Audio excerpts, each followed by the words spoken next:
राजा परीक्षित उवाच राजांक मध्ये मो जीवन निश्चय जानिली धन्य धन्य मोहर प्राण जीवा बेले महांत जने विजे कले ब्राह्मण पाद जही थोई धोई से स्थाने निज शिर देई क्षत्रिय स्वभाव एमंत आगम निगमे उकत जेहा लंघे दुष्ट पणे दुखित होई तत क्षणे से विप्रे आसी जार पासे बसंती मनर हरसे ताहार भाग्य की कहिबा जहा न पांति सुर देवा अपराध कली विप्रकूले देख मोहर अंत काले सर्व विषय संग तेजी विष्णु चरणे चित मजी तुम्भे अशेष ब्रह्म ऋषि मिलिल मोर पासे आसी ब्राह्मण साप को पानल ए मोर वैराग्यर मूल जे कर्म कले संसारे प्राणी तरंती माया घरे तुम्भर अनुग्रहे सेवी प्रसन्न हेउ गंगा देवी कृष्ण चरणे मती हेउ कुहक तक्षक बा खाऊ तेणे संशय नाही मोर सकले कृष्ण कथा कर कृष्ण विषय हेउ मती तार सेवक संग गति मोहर कर्म फल लई जन्म लभिबी जही तही मु तही कृष्ण दास पणे सेविबी अभय चरणे शरणागत बोली मुहि हेबी प्रे भाव दया बही सकल जीवे मित्र भाव जे मन्ते होइब संभव एमंत मते दिय बर तुम्भ चरणे नमस्कार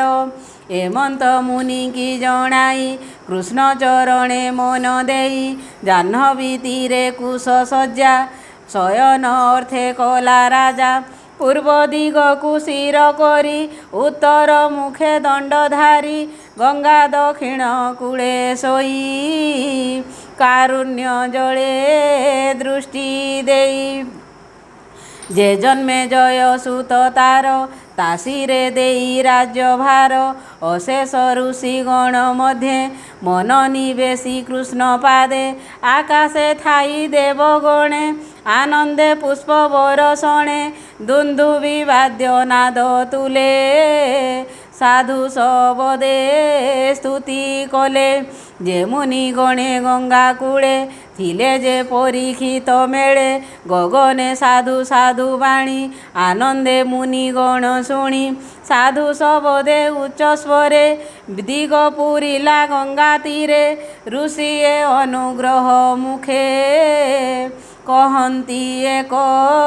कुआरके ए साधु राजा विचक्षण अकाले लभिब मरण देख एहार भाग्य बळे मुनिंक मध्ये अंत काले जार आस्थाने सर्व राजा शिर नुआई कले पूजा से राजा काले हरि भावे पशिब जन्मर स्वभावे ए नरपति जेते दिने प्राण छाड़िब विष्णु ध्याने सुखे लभिब विष्णु लोक जे स्थान विमोह विशोक आम्भे सकले एहि स्थाने बंचिबा फल जल पाने ए भागवतर उत्तम निश्चय लभिब प्रेम धाम एमंत ऋषि मुखु शुणी अमृत सम साधु वाणी राजा मणिला सत्य प्राय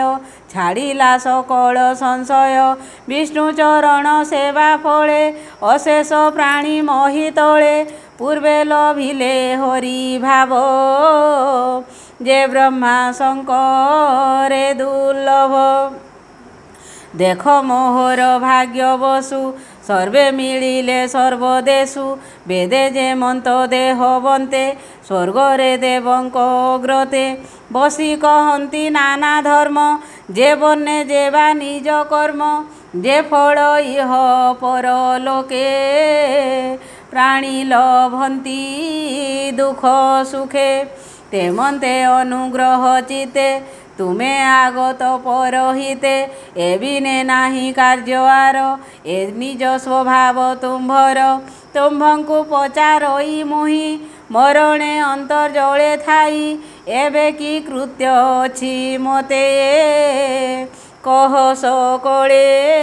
ସୁଧ ଚିତେ ଏ ଘୋର ସଂସାର ସାଗରେ ମରଣୁ କିବା କରି ତରେ ଏମନ୍ତ ପୁଛୁ ରାଜ ଋଷି ସୁଖ ମିଳିଲେ ବେଗେ ଆସି ମହି ଭ୍ରମଣ ଇଚ୍ଛା ସୁଖେ ଶ୍ରୀକୃଷ୍ଣ ନାମ ଗାଇ ମୁଖେ ଆଶ୍ରମ ଚିହ୍ନହୀନ ଅଙ୍ଗ କ୍ଷଣ କ୍ଷଣକେ ନାନା ରଙ୍ଗ ନିରତେ ନିଜ ଲାଭେ ତୋଷ ସ୍ୱଭାବେ ଅବଧୂତ ବେଶ ବେଷ୍ଟିତ ବାଳକ ସମୂহে କିବା ଉପମା ଦେବା ଦେହେ ସ୍ୱଭାବେ ଷୋଡ଼ଶ ଅବୋଧ ସୁନ୍ଦର ସୁକୁମାର ପାଦ କର ଯୁଗଳ ବାହୁ ଓଷ ଉନ୍ନତ ସୁନ୍ଦର ସୁନାସ ନିବିଡ଼ ବେନି ଉରୁ ସାଜେ ସୁନ୍ଦର କପଳ ବିରାଜେ ଆୟତ ଚକ୍ଷୁ ଚାରୁ କର୍ଣ୍ଣ ସୁଗ୍ରୀବ ସୁନ୍ଦର ଆନନ ମାଂସେ ନିଗୂଢ଼ ଚତୁସ୍ଥାନେ ତୁଙ୍ଗ ବକ୍ଷಸ್ಥଳ ବିରାଜେ ମାଂସେ ନିଗୂଢ଼ ମାଂସେ ନିଗୂଢ଼ ଚତୁଃସାଜେ ତୁଙ୍ଗ ବକ୍ଷಸ್ಥଳ ବିରାଜେ ତ୍ରିବଳା କୁକ୍ଷୀ ମନୋହର ଆବର୍ତ୍ତ ନାଭି ସୁଗଭୀର ବିକୀର୍ଣ୍ଣ କେଶ ଦିଗମ୍ବର ବିଭୂତି ଭୂଷଣ ଶରୀର ପ୍ରଳମ୍ବ ଭୁଜ ଜାନୁ ଯାଏ ଦିଶେ ଅମର ବର ପ୍ରାୟ ଶରୀର ବର୍ଣ୍ଣ ରୁଚି ଶ୍ୟାମ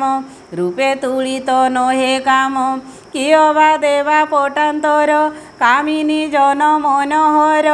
ଏମନ୍ତ ରୂପ ତାଙ୍କ ଦେଖି ମୁନିଏ ଆସନ ଉପେକ୍ଷୀ ଜାଣନ୍ତି ତାହାଙ୍କ ଲକ୍ଷଣ ସେ ଯୋଗୀ କୃଷ୍ଣ ପରାୟଣ ସୁକ ଆଗମ ଦେଖି ରାଜା ତକ୍ଷଣେ ଆଣି ଅର୍ଘ୍ୟ ପୂଜା ବିନୟ ଭାବେ ଦଣ୍ଡଧାରୀ ଚରଣେ ନମସ୍କାର କରି ସ୍ତ୍ରୀ ବାଳକ ଯେତେ ଥିଲେ ତା ଦେଖି ଭୟେ ବାହୁଡ଼ିଲେ রাজা পুরিলা মন তোষে সুখ বসিলে রাজা পাশে বেষ্টিত ঋষিগণ মধ্যে সে সুখ বসিলে আনন্দে শশাঙ্ক যেনে তারা মেলে বিরাজে গগন মণ্ডলে প্রশান্ত চিত মুনিবর অকুণ্ঠ ধীষণা যাহার সে মুনি পাদে নমস্কার କରି ଯୋଡ଼ିଲା ବେନି କର ନିର୍ମଳ ବାକ୍ୟ ସୁଧାଧାର ମୁନିଙ୍କି ଚାହିଁ ନୃପବର ପୁଛଇବେନି କର ଯୋଡ଼ି ଚରଣେ ପୁଣ ପୁଣ ପଡ଼ି ରାଜା ପରୀକ୍ଷିତ ଉବାଚ